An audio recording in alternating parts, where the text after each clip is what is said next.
Kita semua senang dengan yang namanya suasana Natal. Semua orang mengimpi-impikan suasana Natal. Dan setiap kita merasa entah mengapa begitu bahagia ketika bulan-bulan Desember hadir. Ketika kita mulai mempersiapkan diri untuk merayakan Natal. Rasanya dunia ini berubah seketika dan menjadi sesuatu yang lebih indah. Semua orang tersenyum, semua orang menjadi baik, dan suasana yang begitu ramah, begitu indah di hari Natal, di suasana Natal. Atau mungkin juga ada di antara kita yang ketika bangun pagi ini kita merasa begitu bahagia. Kita berkata, ini hari Natal dan saya harus berbahagia. Dan saudara mungkin merasakan sukacita yang begitu luar biasa. Mungkin saudara bertanya, mengapa saya bersukacita? Apakah karena kado Natal? Saya pikir tidak, karena tidak semua kita mendapat kado. Apakah karena ketika Natal kita libur? Saya pikir juga tidak. Karena di hari libur yang lain kita tidak merasakan sukacita sebesar ini. Atau karena apa? Saya tidak tahu. Yang jelas hari ini kita akan berbicara tentang bagaimana kita memaknai Natal. Bagaimana seharusnya kita merasakan kebahagiaan Natal itu, dan apa makna Natal yang sebenarnya bagi kita. Sebelum kita membaca, kita merenungkan firman Tuhan, saya ajak kita semua duduk kepala kita berdoa. Tuhan, kami bersyukur karena Engkau lahir di dunia ini. Kami bersyukur karena kehadiran-Mu menyelamatkan kami. Terima kasih untuk peringatan hari Natal pada hari ini. Dan hari ini juga kami rindu Tuhan berbicara kepada kami melalui firman. Kami rindu Tuhan berbicara kepada kami melalui pembacaan dan perenungan firman Tuhan. Berkati waktu ini ya Tuhan. Berkati waktu ini agar kami dapat sungguh-sungguh merasakan dan memaknai kehadiran-Mu di dalam hidup. Di dalam nama Tuhan Yesus kami berdoa. Amin. Mari Ibu Bapak kita buka suatu bagian Alkitab dari Lukas. Lukas pasal 2 ayat 1 sampai 20. Saya ajak kita baca secara bergantian.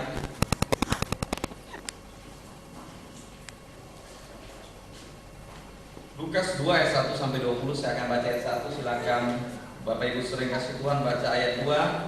Demikian bergantian sampai ayat ke-20. Lukas 1, kelahiran Yesus. Pada waktu itu Kaisar Agustus mengeluarkan suatu perintah, menyuruh mendaftarkan semua orang di seluruh dunia.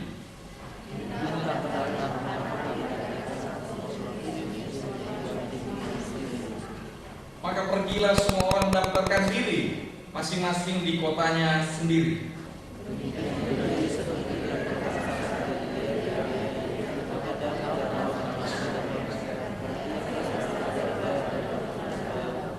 Supaya didaftarkan bersama-sama dengan Maria, tunangannya yang sedang mengandung.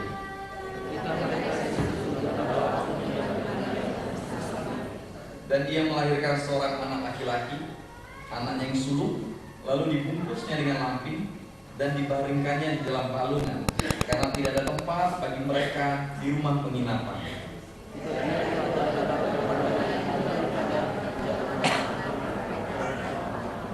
Tiba-tiba berdirilah seorang malaikat Tuhan di dekat mereka, dan kemudian Tuhan bersinar meliputi mereka, dan mereka sangat ketakutan.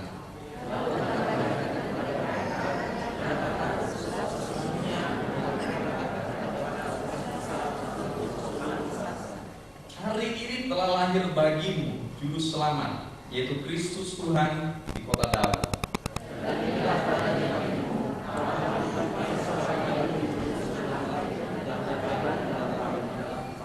Dan tiba-tiba tampaklah bersama-sama dengan malaikat itu sejumlah besar bala tentara sorga yang memuji Allah, katanya.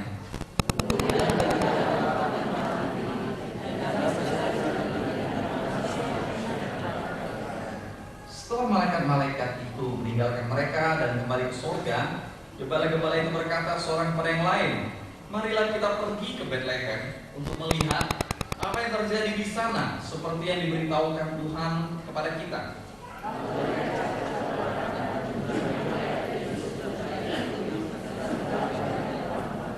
Dan ketika mereka melihatnya, mereka memberitahukan apa yang telah dikatakan kepada mereka tentang anak itu.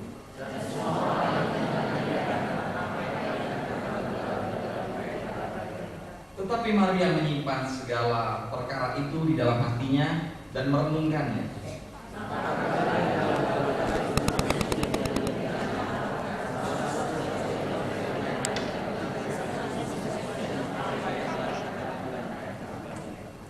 Bapak Ibu Saudara kasih Tuhan, di satu sisi ketika kita bisa begitu sukacita merayakan Natal, ada orang-orang yang justru kehilangan semangat. Ada orang-orang yang justru kehilangan kedamaian. Ada orang-orang yang justru kehilangan kebahagiaan Natal itu. Sehingga ketika dia bangun pagi ini dia merasa ya hari spesial hari ini. Ini hari biasa dan mungkin karena saya Kristen, saya kecil, saya harus datang ke gereja, saya harus ibadah, saya harus mendengarkan firman Tuhan. Ketika di sisi lain ada orang-orang yang begitu bahagia, ketika kita begitu bersukacita menyambut Natal, ketika kita begitu merasakan kebahagiaan menyambut Natal, ada orang-orang yang juga ternyata merasakan kesedihan ataupun merasa ya tidak ada sesuatu spesial hari ini dengan Natal.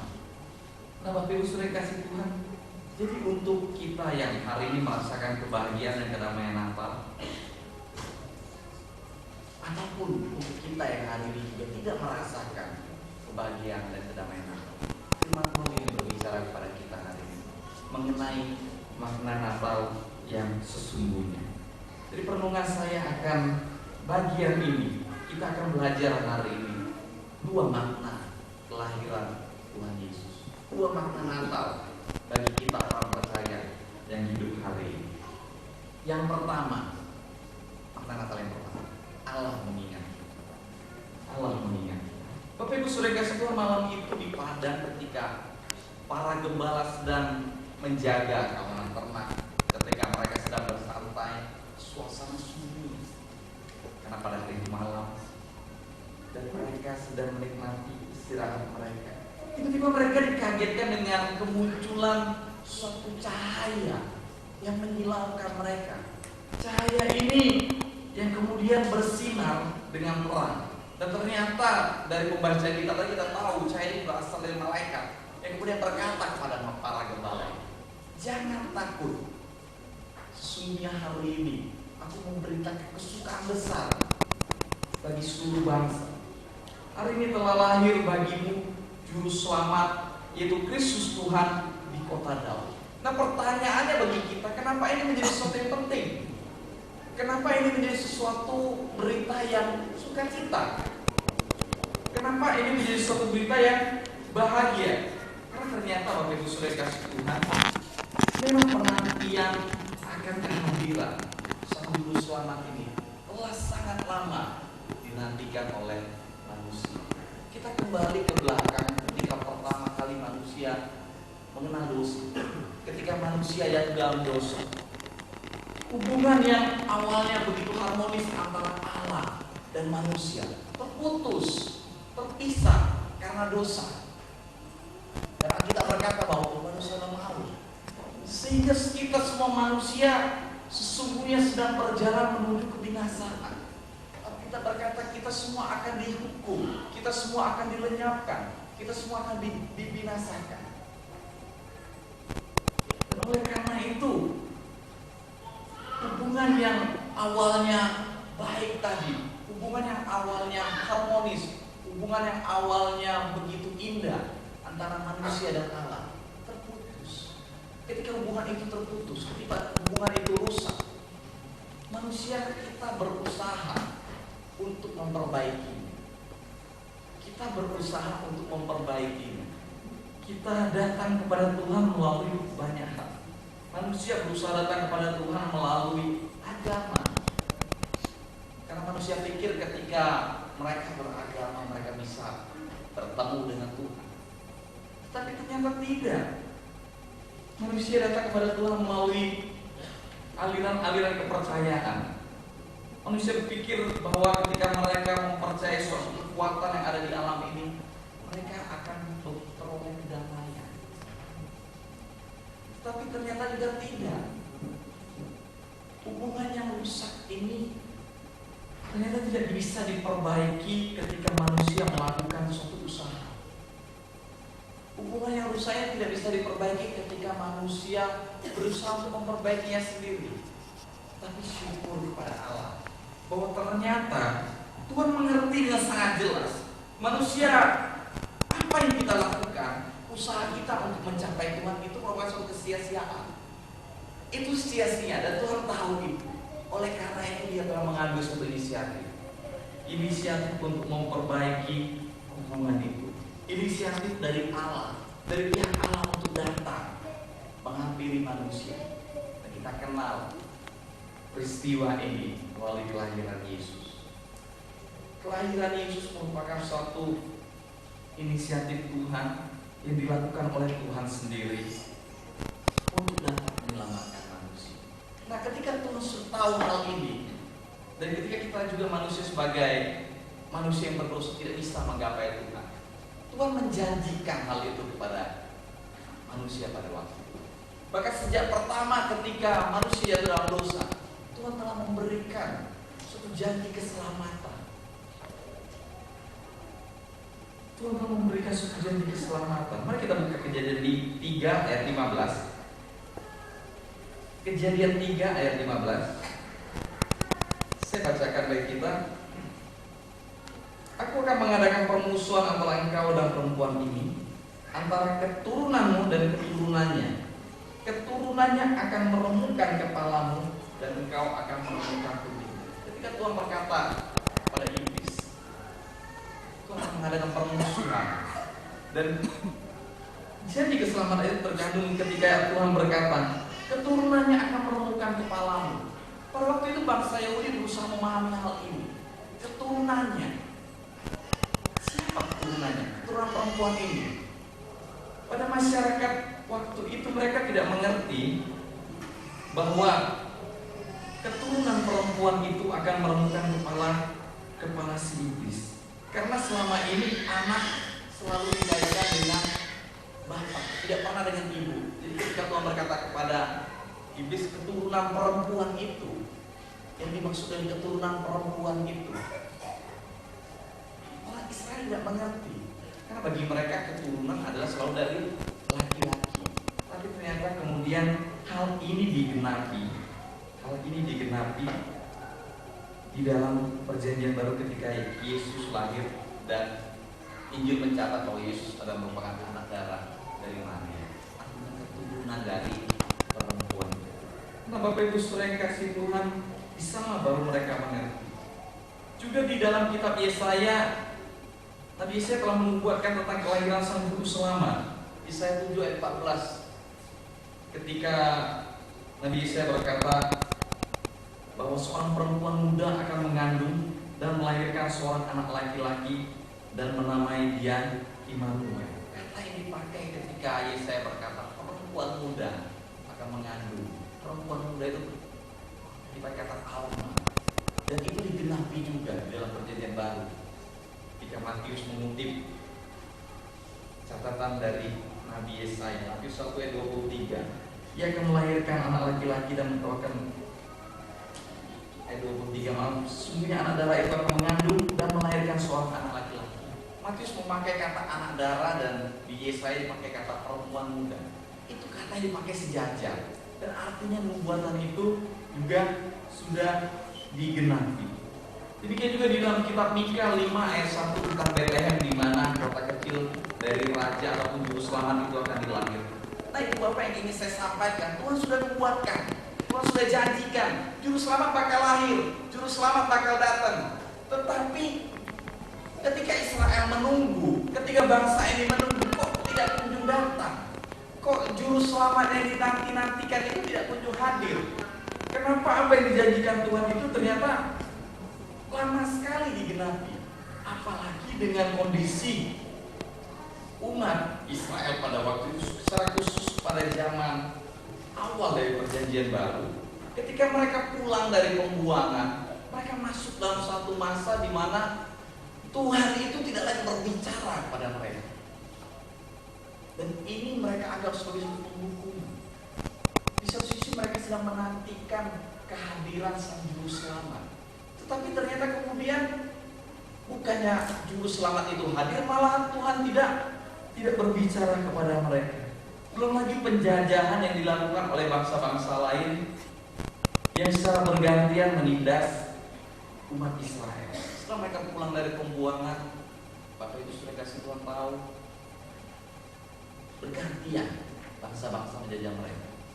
Mulai dari Persia, kemudian Yunani, kemudian juga ada pemberontakan dari kaum Yahudi sendiri. Kemudian pada akhirnya tahun 63 sebelum Masehi, Romawi menjajah mereka melalui Jenderal Pompei.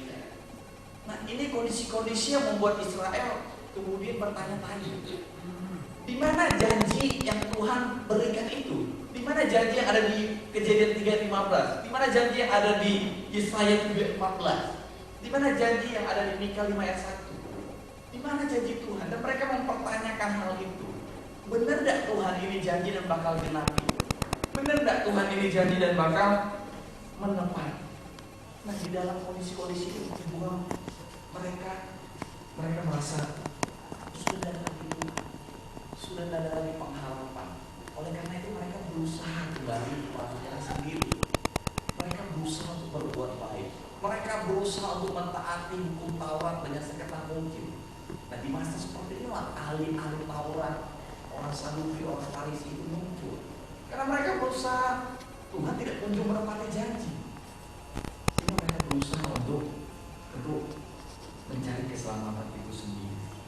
Nah, Bapak Ibu saudara kasih Tuhan, ketika malaikat datang malam itu dan berkata kepada gembala, hari ini telah lahir bagimu Juru Selamat, itu Kristus Tuhan itu padamu. Inilah puncaknya.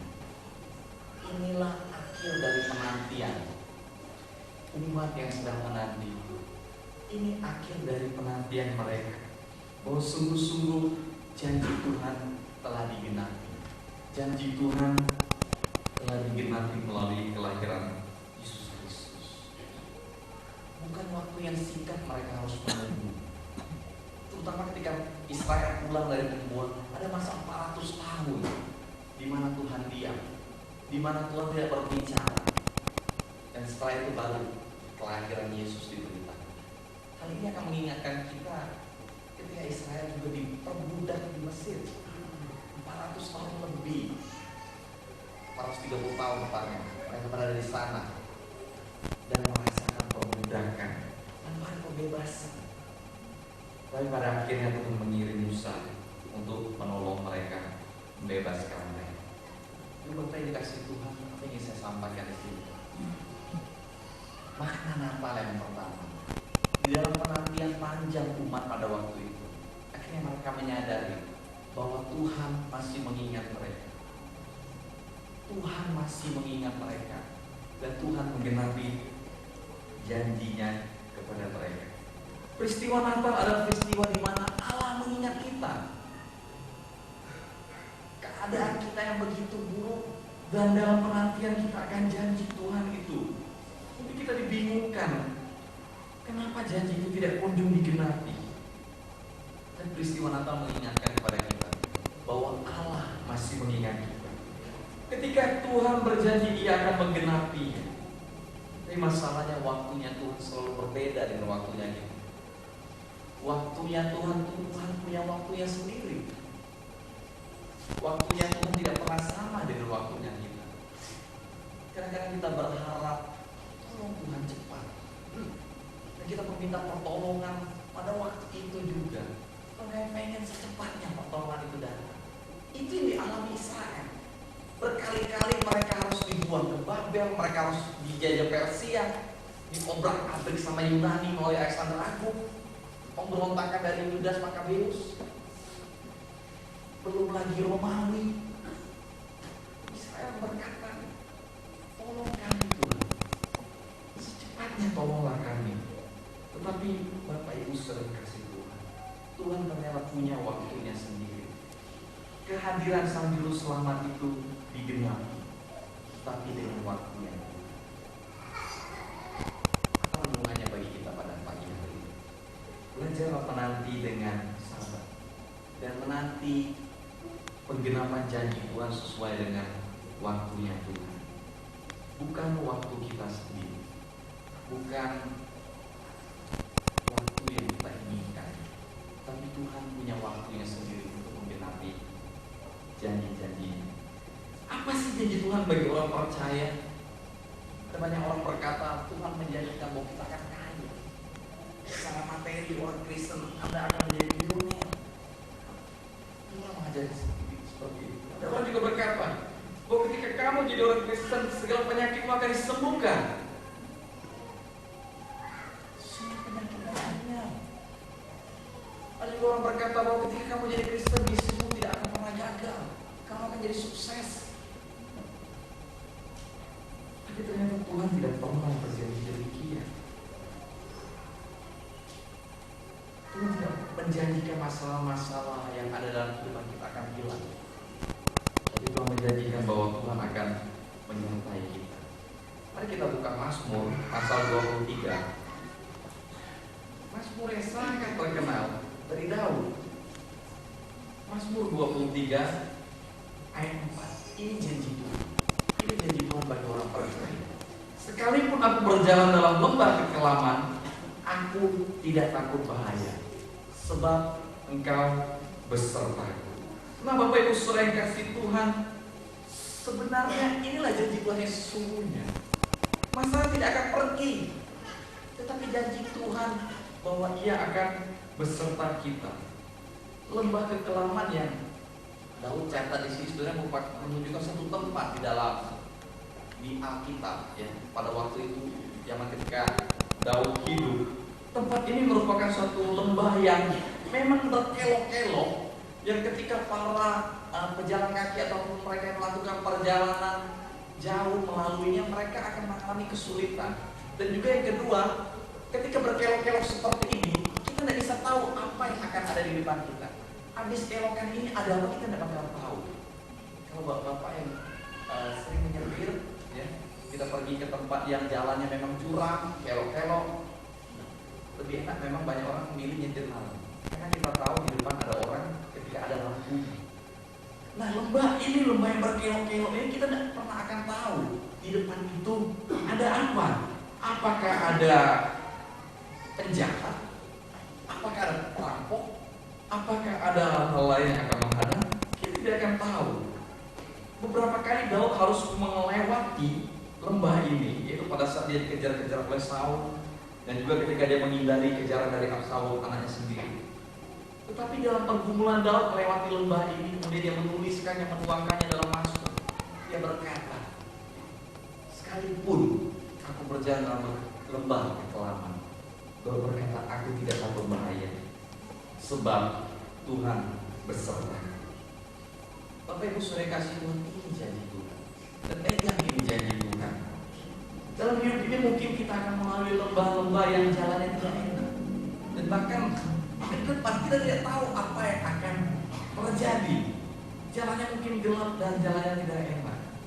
Sudah akan menemui banyak masalah, mungkin dengan keluarga, mungkin dengan pasangan hidup, dengan pekerjaan, dengan masa depan bagi anak muda yang kebingungan dengan masa depannya, dengan kesehatan. Masalah-masalah ini akan terus hadir dalam hidup kita. Dan pegang ini janji Tuhan bahwa Tuhan akan beserta kita. Bukankah ini pesan Natal? Tuhan beserta kita. Immanuel. Tuhan beserta kita dan Tuhan hadir bersama dengan kita. Immanuel merupakan pesan dari Natal itu sendiri. Ini itu artinya sama-sama. Bahasa Ibrani ini tuh sama-sama. Ani itu dari saya, kemudian kita jadi ani, dan Tuhan sama-sama dengan kita. Pesan Natal dan Tuhan sama-sama dengan kita merupakan pesan yang Tuhan ingin sampaikan kepada kita. Seorang best Christmas present is His presence. Hadiah yang paling baik, hadiah terbesar yang bisa kita dapat ketika Natal adalah kehadirannya dalam dunia ini. Karena Tuhan mengingat saudara dan Tuhan mengingat saya. Tuhan tidak ingin saudara dan saya binasa. Tuhan tidak ingin kita mati di dalam kebinasaan. Tuhan ingin semua yang hadir di tempat ini selamat. Tuhan ingin semua yang hadir di tempat ini merasakan karunia-Nya. Oleh karena itu Dia telah hadir di dalam dunia. Bapak Ibu saudara yang kasih Tuhan, mungkin hari ini saudara merasa bahwa di dunia ini sudah tidak ada lagi yang peduli. Saya melihat ada banyak orang tua yang ditinggalkan oleh anak-anaknya. Mungkin Bapak Ibu merasa bahwa tidak ada yang peduli sama saya. Anak meninggalkan saya, mungkin pasangan hidup meninggalkan saudara. Ingat kita sangat hari ini, Tuhan ingin bilang kepada kita bahwa Tuhan masih ingat sama kita. Tuhan menaati janjinya. Dan Tuhan ada bersama-sama dengan kita. Itu yang pertama yang Tuhan ingin sampaikan kepada kita. Lalu yang kedua, makna Natal yang Tuhan ingin katakan kepada kita melalui pembacaan kita dari Lukas pasal 1, pasal 2 ayat 1 sampai 20. Makna kelahiran Yesus yang kedua adalah Allah mau memberi. Yohanes 3 ayat 16 berkata bahwa karena begitu besar kasih Allah ke dunia ini, sehingga Dia telah mengaruniakan anaknya yang tunggal, supaya setiap orang yang percaya kepadanya tidak binasa, melainkan beroleh hidup yang kita semua. Tuhan mau kita memperoleh hidup. Caranya cuma satu. Karena tadi hubungan kita yang sudah terpisah tadi, usaha kita selalu gagal. Caranya cuma satu. Tuhan yang memberi dirinya. Kata mengaruniakan, Yohanes 3:16 itu berkata seperti seorang yang memberi dirinya. Didomi itu memberi dengan sukarela, menyerahkan. Bahkan dia mengatakan itu mengorbankan. Harus mengorbankan dirinya. Dan itulah Tuhan memberi dirinya kepada kita. Tuhan memberi dirinya sendiri kepada kita. Dia tidak mengutus orang lain. Dia tidak menyuruh malaikat yang datang ke dunia mengalahkan kita. Tapi Dia sendiri hadir dalam dunia. Bapak Ibu sudah kasih Tuhan memberi dirinya, mengorbankan diri. Bukan hanya pada saat kematiannya. Pada saat kematian kita tahu betapa sengsara Tuhan Yesus mati. Tetapi bahkan pada saat kelahirannya yang hari ini kita peringati. Bapak Ibu, malam itu ketika Yusuf dan Maria sedang melakukan perjalanan yang cukup jauh untuk melakukan sensus di tempatnya Yusuf, perjalanan kira-kira 128 km dan ditempuh dengan jalan kaki ataupun naik keledai. 20 jam perjalanan jauhnya. Dan Bapak bisa bayangkan ketika Bapak punya istri dan mereka sedang hamil besar, tapi dalam satu keadaan yang terpaksa memang harus dibawa untuk pergi satu perjalanan jauh. Ini yang terjadi. Nah, ketika dalam perjalanan ternyata Maria merasakan bahwa dia harus melahirkan. Yusuf kebingungan sebagai seorang suami, di mana harus dilahirkan bayi ini. Dia mengetuk satu pintu penginapan ke penginapan yang lain, satu hotel yang lain. Tidak ada tempat. Tidak ada tempat lagi karena semua orang sedang datang ke kota itu dan semua kamar penuh. Tidak ada yang kosong. Dan saya membayangkan pergumulan Yusuf yang sedang bingung mencari kamar untuk istri yang melahirkan tapi belum juga dapat kamar. Yusuf sudah bingung dan Maria terus dari sana. Suatu saat dia mengetuk suatu pintu penginapan yang dijaga oleh sepasang suami istri. Suaminya bilang, tidak ada tempat lagi Pak, penginapan sudah penuh, kamar semua sudah penuh. Tapi istrinya merasa iba. Dia bilang, apa? Itu suami istri mereka sudah mau melahirkan, istri sudah mau melahirkan. Kenapa tidak kita kasih suatu ruang untuk mereka dapat melahirkan? Si pemilik penginapan yang laki-laki bapaknya bilang, semua sudah penuh. Saya tidak mungkin mengecewakan orang-orang yang lain ada di tempat ini. Saya pemilik penginapan bilang, tempat sudah penuh, saya tidak mungkin mengecewakan tamu-tamu saya yang sudah booking dan saya harus usir mereka. Si istri lalu bilang, baiklah, mari kita siapkan tempat yang minimal Maria dapat melahirkan. Akhirnya dia harus melahirkan kandang. Banyak orang yang menafsirkan di kandang domba, kandang kuda sebagai tempat parkiran pada waktu itu. Dimanapun itu, tapi kondisinya itu di kandang. Suatu tempat yang sangat tidak layak untuk manusia tinggal, apalagi melakukan proses persalinan di sana. Tapi Bapak Ibu Saudara yang kasih Tuhan, itu bukti bahwa Tuhan mau memberi dirinya.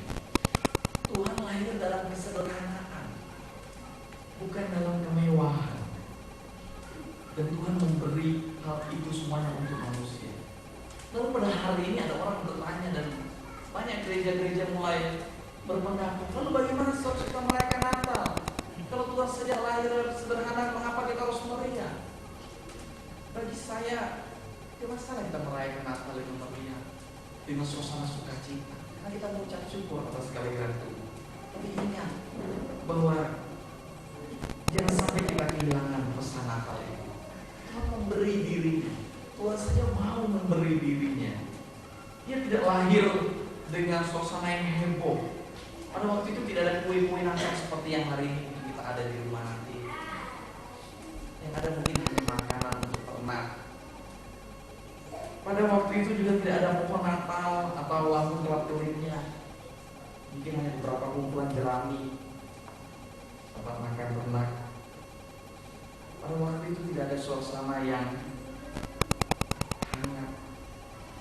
Hanya beberapa orang yang berkumpul. Dan bayi yang baru dilahirkan itu harus merasakan bau ternak yang tidak enak, yang tentu tidak sehat bagi kondisi seorang bayi yang baru dilahirkan. Bapak Ibu Saudara yang kasih Tuhan, Tuhan mau memberi dirinya, lahir dalam kesederhanaan. Kalau bicara tentang kematian, mungkin kita semua sudah tahu bagaimana dia mati dan memberi. Tapi bahkan dari saat kelahirannya, dia menunjukkan bahwa dia sudah mau memberi dirinya. Dia sudah mau memberi dirinya bagi kita. Kalau seharusnya seorang raja itu lahirnya di tempat terbaik, tapi Tuhan memilih di tempat yang biasa-biasa, bahkan yang tidak biasa bagi kita depannya. Tuhan mau memberi dirinya bagi kita. Pertanyaannya, Bapak pasti sudah tahu apa pertanyaannya. Apa yang kita mau beri pada Tuhan? Apa yang sudah kita beri pada Tuhan? 2013 sudah hampir habis. Tinggal 6 hari dan 1 minggu lagi. 1 tahun ini apa yang sudah kita kasih sama Tuhan? Kita sudah memberi dirinya. Bahkan pada saat lain hidup dalam kesederhanaan. Pertanyaan bagi kita, apa yang sudah kita berikan kepada Tuhan? Berapa lama kita jadi pengikut Tuhan? Berapa lama kita jadi orang Kristen? Apa yang sudah kita kasih? Atau jangan-jangan kadang-kadang kita manusia ini masih suka perhitungan. Kalau bilang perengengan sama Tuhan. Ya. Kita manusia kadang-kadang memang masih suka perhitungan sama Tuhan. Kita hitung waktu kita sama Tuhan. Kita hitung apa yang kita miliki sama Tuhan. Dan Tuhan sudah memberi dirinya bahkan pada saat awal kelahiran. Ada banyak hal yang bisa saudara dan saya lakukan bagi kita, bagi Tuhan. Memberi untuk Tuhan. Saudara bisa terlibat dalam pelayanan. Ada banyak bidang pelayanan yang bisa kita lakukan. Mari terlibat. Natal memberikan pesan bahwa Tuhan telah memberi diri. Apa yang kita berikan itu? Terlibat dalam pelayanan. Tentu ketika kita terlibat dalam pelayanan ada pengorbanan, ada harga-harga yang harus kita bayar. Kadang itu waktu kita. Kadang itu perasaan, disalah mengerti oleh orang lain. Kadang itu juga pengorbanan berupa materi dan banyak hal lain yang harus kita lakukan. Tapi itulah harga yang harus kita bayar. Tapi sering kasih Tuhan, apa yang kita lakukan hari ini tidak akan pernah sebanding dengan apa yang Tuhan telah berikan kepada kita. seperti para gembala. Mungkin mereka tidak bisa mempersembahkan sesuatu yang indah seperti orang Majus. Orang Majus datang membawa emas, minyak, dan gembala mungkin tidak mempersembahkan apa-apa. Karena dalam keterbatasan mereka tidak punya. Mereka pun hanya seorang pekerja, buruh pekerja. Tapi saudara lihat dalam bacaan yang kita baca tadi, ketika mereka keluar dari rumah itu, dari kandang itu, mereka menyebarkan kabar sukacita itu kepada orang lain, dan orang lain boleh menerima, boleh mendengar kabar sukacita. Hari ini saudara, Bapak Ibu saudara sudah mungkin berkata, saya tidak punya apa-apa, saya tidak bisa kasih apa-apa sama Tuhan. Saudara bisa bersaksi pada orang lain. Pakai momen Natal ini untuk menyaksikan kebaikan Tuhan. Mungkin kepada keluarga yang sampai hari ini belum percaya Tuhan. Mungkin ada istri atau suami yang belum percaya Tuhan. Pakai momen Natal ini, katakan kabar sukacita ini pada mereka. Jangan takut, karena yang kita sampaikan ini kabar sukacita. Ini bukan kabar buruk, ini kabar sukacita. Oleh karena itu ketika mereka berkata, jangan takut, ini kabar sukacita. Sampaikan kepada mereka, kepada orang-orang yang belum mengenal Tuhan, kepada keluargamu, kepada tetangga, kepada siapapun, mereka yang belum percaya. Biarlah permohonan kita pagi ini menolong kita memahami makna Natal sesungguhnya. Tuhan mengingat saudara, Tuhan peduli kepada saudara. Dia memperhatikan kita, dan Dia telah memberi diri. Pertanyaannya, apa yang telah kita berikan pada Tuhan? Kita jawab masing-masing. Mari kita tunduk kepala kita bersama. Terima kasih Tuhan untuk pemberian terbesar. Kalau hari ini dunia memaknai Natal dengan kado yang indah, kami pun bersyukur kami dapat kado yang sangat indah dari Tuhan. Bayi mungil itu merupakan kado yang paling indah dalam hidup kami. Kami memperoleh anugerah keselamatan melalui kelahiran Tuhan Yesus. Terima kasih karena Tuhan peduli sama kami. Terima kasih karena Tuhan masih ingat pada kami. Terima kasih karena Tuhan sudah memberikan diri kepada kami. Ajar kami bersyukur, ajar kami juga untuk memacu diri kami, memberikan yang terbaik bagi Tuhan, memberikan apa yang dapat kami berikan kepada Tuhan. Tolong kami juga agar kami dapat menjadi saksi bagi orang lain, mungkin bagi anggota keluarga kami yang belum mengenal Tuhan. Pakailah momen Natal ini Tuhan, agar kami dapat menjadi saksi bagi mereka, menyampaikan kabar yang begitu sukacita ini kepada mereka. Tuhan, hamba-Mu sudah berhenti berbicara. Biarlah Roh Kudus-Mu terus berbicara kepada kami. Semangat Natal, sukacita Natal itu boleh terus hadir dalam hati kami ketika kami memaknai. Terima kasih Bapak di surga. Ini doa kami dalam nama Yesus Kristus kami berdoa. Amin.